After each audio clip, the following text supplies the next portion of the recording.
माँ शैलपुत्री की कहानी नवरात्र के 9 दिन भक्ति और साधना के लिए बहुत पवित्र माने गए हैं। इनके पहले दिन शैलपुत्री की पूजा की जाती है। शैलपुत्री हिमालय की पुत्री है, हिमालय पर्वत का राजा है, वह अडिग है, उसे कोई हिला नहीं सकता। जब हम भक्ति का रास्ता चुनते हैं तो हमारे मन में भी भगवान के लिए इसी तरह का अडिग विश्वास होना चाहिए, तभी हम अपने लक्ष्य तक पहुंच सकते हैं। यही कारण है कि नवरात्र के पहले दिन शैलपुत्री की पूजा की जाती है। माँ शैलपुत्री सती के नाम से भी जानी जाती हैं। इनकी कहानी इस प्रकार है। एक बार प्रजापति दक्ष ने यज्ञ करवाने का फैसला किया। इसके लिए उन्होंने सभी देवी देवताओं को निमंत्रण भेज दिया, लेकिन भगवान शिव को नहीं। देवी सती भली बात जानती थी कि उनके पास निमंत्रण आएगा, लेकिन ऐसा नहीं हुआ। वो उस यज्ञ में जाने के लिए बेचैन थी, लेकिन भगवान शिव ने मना कर दिया। उन्होंने कहा कि यज्ञ में जाने के लिए उनके पास कोई निमंत्रण नहीं आया है, इसलिए वह जाना उचित नहीं है। सती नहीं मानी और बार बार यज्ञ में जाने का आग्रह करती रहीं। सती के ना मानने की वजह से शिव को उनकी बात माननी पड़ी और अनुमति दे दी।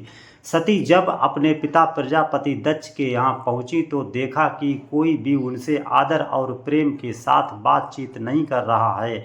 सारे लोग मुंह फेरे हुए हैं और सिर्फ उनकी माता ने से उन्हें गले लगाया। उनकी बाकी बहनें उनका उपहास उड़ा रही थीं और सती के पति भगवान शिव को भी तिरस्कृत कर रही थीं। स्वयं दक्ष ने भी अपमान करने का मौका नहीं छोड़ा। ऐसा व्यवहार देख सती दुखी हो गई।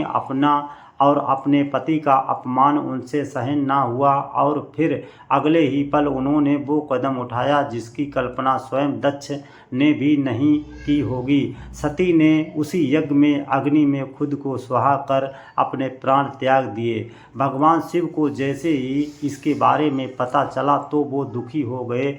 दुख और गुस्से की ज्वाला में जलते हुए शिव ने उस यज्ञ को ध्वस्त कर दिया। इसी सती ने फिर हिमालय के यहाँ जन्म लिया और वह जन्म लेने की वजह से इनका नाम शैलपुत्री पड़ा।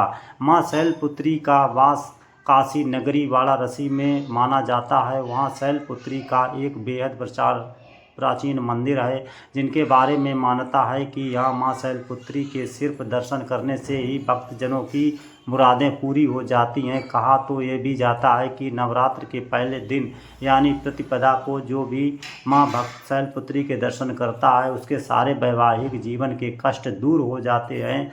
चूँकि माँ शैलपुत्री का वाहन वृषक है, इसलिए इन्हें वृषारूढ़ भी कहा जाता है। इनके बाएं हाथ में कमल और दाएं हाथ में त्रिशूल रहता है। दोस्तों, ये कहानी आपको कैसी लगी कमेंट बॉक्स में ज़रूर बताएं। ऐसी और भी दिलचस्प कहानी सुनने के लिए लाइक करें, कमेंट करें और चैनल को सब्सक्राइब करें। मिलेंगे नेक्स्ट वीडियो में नई कहानी के साथ। तब तक के लिए जय हिंद, जय भारत।